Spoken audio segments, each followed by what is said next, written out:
নমস্কার বন্ধুরা, reasoning practice set 7-এ সবাইকে স্বাগত জানাই। আজকের প্রথম প্রশ্ন এখানে দেওয়া আছে, পরবর্তী সংখ্যাটি নির্ণয় করো। তাহলে নিচে একটা সিরিজ দেওয়া আছে, আমাদের বের করতে হবে যে এই প্রশ্ন চিহ্নের জায়গায় কি হবে।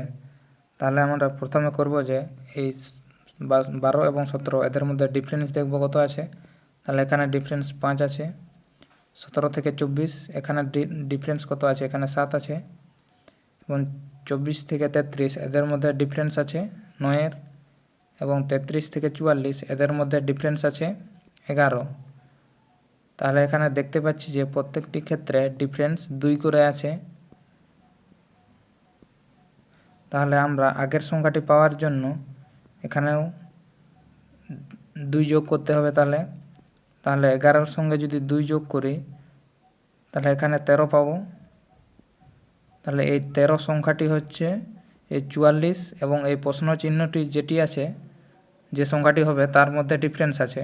তাহলে এটিকে পাওয়ার জন্য আমাদেরকে এই 44-এর সঙ্গে তাহলে 13 যোগ করতে হবে। তাহলে 44-এর সঙ্গে 13 যোগ করলে কত পাবো? 4 3 7 আর 4 আর 1 5, এখানে 57 পাচ্ছি। তাহলে এই প্রশ্ন চিহ্নের জায়গায় হবে 57। 57 কোন অপশানে আছে? অপশান ডিতে। সঠিক উত্তর অপশান ডি হবে। পরের প্রশ্ন এখানে বলেছে যে সঠিক সম্পর্কযুক্ত বিকল্পটি চিহ্নিত করো। তাহলে এখানে দিয়েছে 69:55, তারপরে সমানুপাত দিয়েছে, তারপরে আছে 87 অনুপাত প্রশ্ন চিহ্ন। তাহলে আমাদের এই প্রশ্ন চিহ্নের জায়গায় কি হবে সেটি বের করতে হবে। তাহলে প্রথমে দেখব যে এই 69 থেকে কিভাবে 55 এসেছে। তো একই নিয়মে আমরা পাবো এই 87 থেকে এই প্রশ্ন চিহ্নের জায়গায় কি হবে। তাহলে প্রথমে দেখব 69 থেকে 55 কীভাবে এসেছে। তাহলে এই 69 সংখ্যাটির 6 এবং 9 এই দুটিকে যদি গুণ করি তাহলে কত পাবো? 6 9 54। এবং এই 54-এর সঙ্গে যদি 1 যোগ করি তাহলে আমরা 55 পাচ্ছি। একই লজিক যদি আমরা পরেরটির ক্ষেত্রে অ্যাপ্লাই করি তাহলে কি পাবো? 87, 87-র 8 এবং 7 এই দুটিকে যদি গুণ করি তাহলে কত পাবো? 7 8 56। এই 56-এর সঙ্গে যদি 1 যোগ করি তাহলে আমরা 57 পাবো। তাহলে এখানে সঠিক উত্তরটি হয়ে যাবে 57। 57 কোন অপশানে আছে? অপশান বিতে। তো সঠিক উত্তর অপশান বি হবে। পরের প্রশ্ন এখানে দেওয়া আছে, যদি এগেইন শব্দটিকে কোনো সাংকেতিক ভাষায় DJDLQ লেখা হয় তবে ওই সাংকেতিক ভাষায় DEALT শব্দটিকে কি লেখা হবে। তাহলে প্রথমে দেখব যে এগেইন থেকে কিভাবে DJDLQ এসেছে। তাহলে এগেইন প্রথমে লিখে নিব, তারপরে নিচে লিখব DJDLQ। তাহলে এখানে এ থেকে ডি এখানে দেখছি +3 হয়েছে, জি থেকে জে এখানেও +3 হয়েছে, এ থেকে ডি এখানেও +3 হয়েছে, আই থেকে এল এখানেও +3 হয়েছে, এন থেকে কিউ এখানেও +3 হয়েছে। তাহলে একইভাবে যদি আমরা এই DEALT এর ক্ষেত্রে দেখি তাহলে পাবো, প্রথমে লিখে নেব DEALT। এখানে যদি ডি এর সঙ্গে 3 যোগ করি তাহলে কি পাবো? ডি এর সঙ্গে 3 যোগ করলে জি পাবো। ই এর সঙ্গে যদি 3 যোগ করি তাহলে এইচ পাবো। এবং এই এ এর সঙ্গে যদি 3 যোগ করি তাহলে ডি পাবো। এই এল এর সঙ্গে 3 যোগ করলে এখানে ও পাবো। এবং টি এর সঙ্গে 3 যোগ করলে এখানে ডাব্লিউ পাবো। তাহলে আমরা পেলাম GHDOW। তাহলে GHDOW কোন অপশানে আছে? অপশান এতে। তো সঠিক উত্তর আমাদের অপশান এ হবে। পরের প্রশ্ন এখানে বলেছে, এক ব্যক্তি ঘর থেকে প্রথমে 4 কিমি পূর্ব দিকে গেল, তারপরে ডান দিকে 5 কিমি গেল এবং ওই স্থান থেকে ডান দিকে 4 কিমি যায় এবং শেষে ডান দিকে ঘুরে 3 কিমি যায়। ওই ব্যক্তিটিকে ঘর পৌঁছানোর জন্য কোন দিকে যেতে হবে। তাহলে আমরা দেখব যে প্রথমে ধরি ব্যক্তিটি এখান থেকে যাত্রা শুরু করেছিল। তাহলে এখান থেকে প্রথমে যায় পূর্ব দিকে গেল 4 কিমি, তারপরে বলেছে ডান দিকে 5 কিমি গেল। এবার পূর্ব দিকের ডান দিক কোন দিকে হয়? ডান দিক হয় এই দক্ষিণ দিকে। তাহলে দক্ষিণ দিকে ওই ব্যক্তিটি যায় 5 কিমি। তারপরে বলেছে ওই স্থান থেকে ডান দিকে 4 কিমি যায়, এই স্থান থেকে ডান দিকে 4 কিমি যায়। তাহলে এবার দক্ষিণের, এখন ব্যক্তিটি দক্ষিণ দিকে আছে, তাহলে তার ডান দিকে কোন দিকে হবে? এইদিকে পশ্চিম দিকে। তাহলে পশ্চিম দিকে ওই ব্যক্তিটি 4 কিমি যায়। তারপরে বলেছে শেষে ডান দিকে ঘুরে 3 কিমি যায়। তাহলে এখন ব্যক্তিটি আছে পশ্চিম দিকে মুখ করে, তার ডান দিক কোন দিকে হবে? পশ্চিম দিকে ডান দিক হবে উত্তর দিকে। তাহলে ব্যক্তিটি এখন উত্তর দিকে 3 কিমি গেল, 3 কিমি। তাহলে বলেছে ওই ব্যক্তিটিকে ঘর পৌঁছানোর জন্য কোন দিকে যেতে হবে? তাহলে ব্যক্তিটির ঘর এখন কোন দিকে পড়ছে? যেখানে আছে সেখান থেকে উত্তর দিকে। তাহলে ব্যক্তিটিকে এখন উত্তর দিকে যেতে হবে। তাহলে সঠিক উত্তরটি আমাদের হবে অপশান সি, উত্তর দিক। পরের প্রশ্ন এখানে দেওয়া আছে লাভ অনুপাত হেড সমানুপাত ইম্পোর্ট অনুপাত প্রশ্নচিহ্ন। তাহলে আমাদের এই প্রশ্নচিহ্নের জায়গায় কী হবে সেটি বার করতে হবে। তাহলে প্রথমে দেখব এই লাভ এবং হেডের মধ্যে কী সম্পর্ক আছে। তাহলে আমরা জানি যে এই হেড এবং লাভ এরা একে অপরের বিপরীত। তাহলে আমাদের দেখতে হবে যে এই ইম্পোর্টের বিপরীত নিচের কোনটি হবে। তাহলে আমরা জানি যে ইম্পোর্টের বিপরীত হয় এক্সপোর্ট। তাহলে আমাদের সঠিক উত্তরটি হয়ে যাবে অপশান সি, এক্সপোর্ট। প্রশ্ন এখানে বিবৃতি এবং সিদ্ধান্তের প্রশ্ন দিয়েছে। তাহলে প্রথম বিবৃতি দিয়েছে অল ফটোগ্রাফস আর নিউজ পেপার, সব ফটোগ্রাফ সংবাদপত্র। তাহলে প্রথমে ফটোগ্রাফসের জন্য একটা ছবি আঁকবো, তারপরে সেগুলি সব আছে নিউজ পেপারের মধ্যে। তারপরে পরের বিবৃতি কি বলেছে? সাম ফটোগ্রাফস আর কম্পিউটার, মানে কিছুটা ফটোগ্রাফস কম্পিউটারের মধ্যে থাকবে, এটি কম্পিউটার। তাহলে সিদ্ধান্ত কি দিয়েছে? প্রথম সিদ্ধান্ত দিয়েছে সাম কম্পিউটারস আর ফটোগ্রাফস। তাহলে এইটুকু কম্পিউটার ফটোগ্রাফসের মধ্যে আছে। তাহলে আমাদের প্রথম সিদ্ধান্তটি সঠিক আছে। তারপরে কি দিয়েছে? সাম কম্পিউটারস আর নিউজ পেপার, কিছু কম্পিউটার সংবাদপত্র। এইটুকু কম্পিউটার সংবাদপত্রের মধ্যে পড়ছে। তাহলে আমাদের সিদ্ধান্ত দিয়েও সঠিক আছে। তারপরে কি দিয়েছে? সাম নিউজ পেপার আর ফটোগ্রাফস, কিছু সংবাদপত্র ফটোগ্রাফ। এই বৃত্তটির মধ্যে যে নিউজ পেপারগুলি আছে ওগুলো ফটোগ্রাফসও আছে। তাহলে আমাদের সিদ্ধান্ত 3ও সঠিক আছে। তাহলে আমরা কি পাচ্ছি যে সব সিদ্ধান্তই আমাদের সঠিক আছে। তাহলে কোন বিকল্পটি সঠিক হবে? অপশান এ সঠিক উত্তর হবে, এখানে সব সিদ্ধান্ত অনুসরণ করে। পরের প্রশ্ন এখানে বলেছে একটি ঘনকের দুটি অবস্থান দেখানো হয়েছে, এখানে 5-এর বিপরীতে কোন সংখ্যাটি আছে নির্ণয় করো। তাহলে এরকম যখন এই দুটি ঘনক দেওয়া থাকবে, আমরা প্রথমে কি দেখব যে দুটি ঘনকের মধ্যে কমন কি সংখ্যা আছে। তাহলে এখানে দুটি সংখ্যা কমন আছে, 2 এবং 3। তাহলে এরকম ক্ষেত্রে যখন দুটি সংখ্যা কমন থাকে, তাহলে যে সংখ্যা দুটি বাকি পড়ে থাকবে তারা একে অপরের বিপরীত হবে।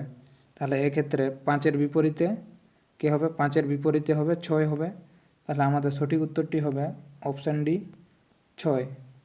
পরের প্রশ্ন এখানে দিয়েছে নিচের কোন ছবিটি মাছি, পোকামাকড় এবং কুকুর এদের মধ্যে সম্পর্ক নির্দেশ করে। তাহলে আমরা প্রথমে এই মাছির জন্য একটা বৃত্ত আঁকব। তারপরে দেখব যে এই পোকামাকড় মাছির সঙ্গে কি সম্পর্ক দেখাচ্ছে। তাহলে আমরা জানি যে এই মাছি পোকামাকড়ের মধ্যে পড়ে। তাহলে পোকামাকড় এর ভিতরে মাছি থাকবে। তারপরে আছে কুকুর আছে। আমরা দেখব যে এই কুকুরের সঙ্গে মাছি এবং পোকামাকড়ের কি কোনো সম্পর্ক আছে। তাহলে এদের মধ্যে কোনো সম্পর্ক নেই। তাহলে এর বৃত্তটি এদের বাইরে আঁকবো। তাহলে এরকম ছবি আমরা কোথায় দেখতে পাচ্ছি? অপশান বিতে। তো আমাদের সঠিক উত্তর অপশান বি হবে।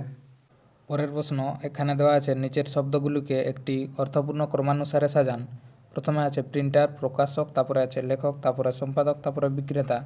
তাহলে এখানে প্রথমে কে আসবে? প্রথমে লেখক আসবে, তারপরে সম্পাদক, তারপরে আসবে প্রিন্টার, তারপরে প্রকাশক, তারপরে আসবে বিক্রেতা। তাহলে আমরা কি পাচ্ছি?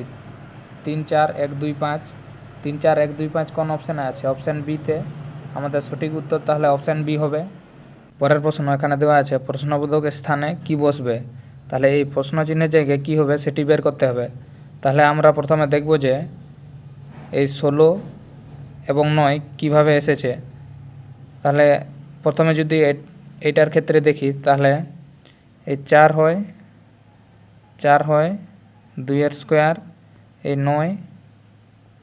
9 হয় 3 স্কোয়ার, আর 16 হয় 4 স্কোয়ার। তাহলে পরেরটার ক্ষেত্রে যদি দেখি এই 1 হয় 1 স্কোয়ার, 4 হয় 2 স্কোয়ার এবং এই 9 হয় 3 স্কোয়ার। তাহলে আমরা দেখতে পাচ্ছি যে এরা পরপর 3টি সংখ্যার বর্গের আকারে আছে। এখানেও 1 2 3 পরপর 3টি সংখ্যার বর্গের আকারে আছে। তাহলে পরেরটির ক্ষেত্রেও যদি দেখি এই 9কে কীভাবে লেখা যায়, 9 3 স্কোয়ার আর 16 4 স্কোয়ার।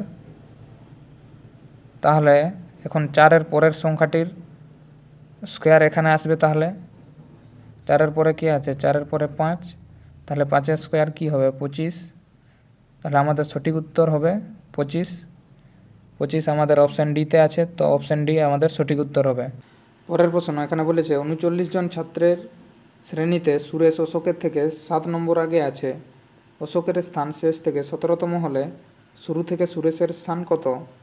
তাহলে 39 জন আছে একটা শ্রেণীতে টোটাল, আর সুরেশের স্থান 7 নম্বর আগে আছে অশোকের থেকে, আর বলেছে অশোকের স্থান শেষ থেকে 17তম, শেষ থেকে এই অশোকের স্থান হচ্ছে 17তম।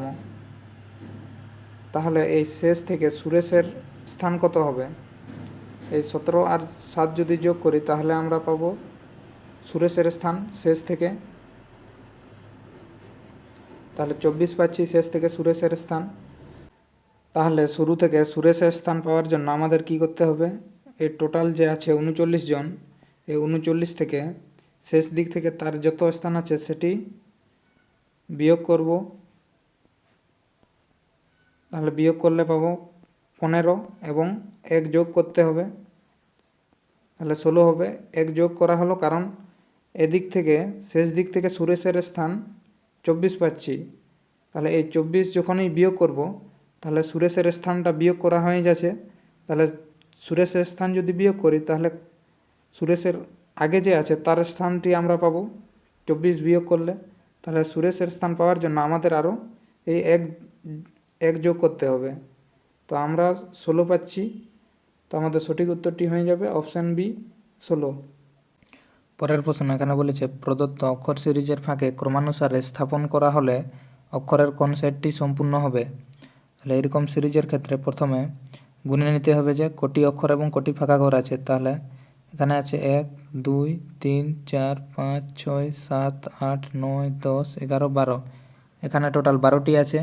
এবং তাহলে এগুলিকে 4 গুণিত 3 মানে 4টি করে 3টি গ্রুপ অথবা 3টি করে 4টি গ্রুপের আকারে ভাগ করে নিতে পারি। তাহলে প্রথমে আমরা 4টি করে গ্রুপে ভাগ করে নেব, 1 2 3 4, 1 2 3 4। আমরা যদি 4টি করে গ্রুপে ভাগ করি তাহলে আমরা এখানে কোনো সিমিলারিটি খুঁজে পাচ্ছি না। এখানে প্রথমে এ আছে, এখানে বি আছে, এখানে 2 নম্বরে এ আছে, এখানে 2 নম্বরে বি আছে, এক্ষেত্রে কোনো আমরা সিমিলারিটি খুঁজে পাচ্ছি না। তাহলে এবার আমরা 3টি করে গ্রুপে ভাগ করে দেখব। তাহলে 3টি করে যদি গ্রুপে ভাগ করি তাহলে পাবো এই একটা গ্রুপ, এই একটা এবং এই একটা।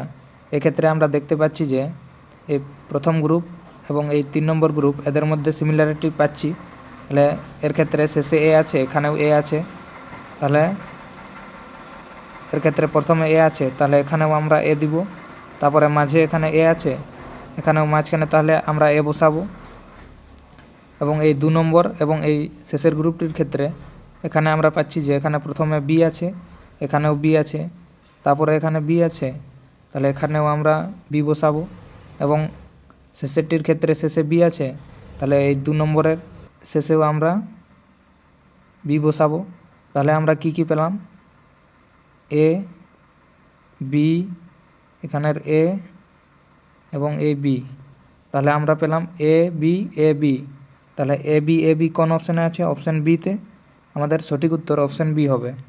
পরের প্রশ্ন এখানে বলেছে বেমানান শব্দ চিহ্নিত করো। তাহলে এখানে 4টি বিকল্প দেওয়া আছে, তুলো, টেরিন, রেশম, উল। তাহলে আমরা দেখতে পাচ্ছি যে এই তুলো, রেশম এবং উল এরা তিনটি হচ্ছে প্রাকৃতিক আঁশ, কিন্তু এই টেরিন হচ্ছে একটি কৃত্রিম আঁশ। তাহলে আমাদের সঠিক উত্তর হবে অপশান বি, টেরিন। পরের প্রশ্ন এখানে বলেছে প্রদত্ত চিত্রে যেভাবে একটি কাগজ ভাঁজ করা এবং কাটা হয় তা দেখানো হয়েছে, কাগজটি উন্মোচিত হলে এটি কিভাবে প্রদর্শিত হবে নির্ণয় করো। তাহলে কাগজটি প্রথমে এই বরাবর এই ধারে ভাঁজ করা হয়েছে, তারপর এই বরাবর এই ধারে ভাঁজ করা হয়েছে, তারপর এইভাবে এখানে কাটা হয়েছে। যদি অপশানে দেখি, অপশানকেও যদি কাটি তাহলে আমরা এরকমভাবে যদি পাই তাহলে আমরা এরকম কোনো ছবি পাচ্ছি না।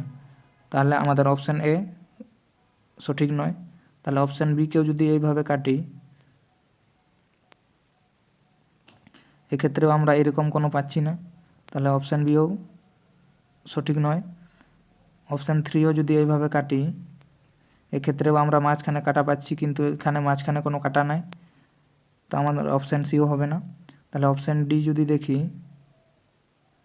তাহলে অপশান ডি এর ক্ষেত্রে আমরা যেভাবে কাটা হয়েছিল এই একইভাবে একটা ছবি পাচ্ছি এখানে। তাহলে আমাদের অপশান ডি সঠিক হয়ে যাবে। পরের প্রশ্ন এখানে বলেছে নিচের কোনটি প্রদত্ত ছবির প্রতিবিম্ব। তাহলে এরকম মিরর ইমেজের ক্ষেত্রে মিরর ইমেজ বার করা হয়, যেটি আয়নার যেটি সামনে থাকবে প্রতিবিম্ব সেটি সামনের দিকে থাকে। তাহলে এক্ষেত্রে প্রথম অপশানে দেখতে পাচ্ছি যে এই মুখটি সামনের দিকে আছে, কিন্তু এই মাছের মুখটি পিছন দিকে আছে, এটি কিন্তু ছবিতে সামনের দিকে আছে। তাহলে অপশান এ সঠিক নয়। অপশান বি এর ক্ষেত্রে এখানে এই ছুরির হাতলটা সামনের দিকে আছে, কিন্তু ছবিতে পিছন দিকে আছে। আমাদের অপশান বিও সঠিক নয়। অপশান থ্রি যদি দেখি, অপশান 3 যদি দেখি তাহলে এখানে হাতলও পিছন দিকে আছে। তাহলে আমাদের অপশান সি সঠিক হবে।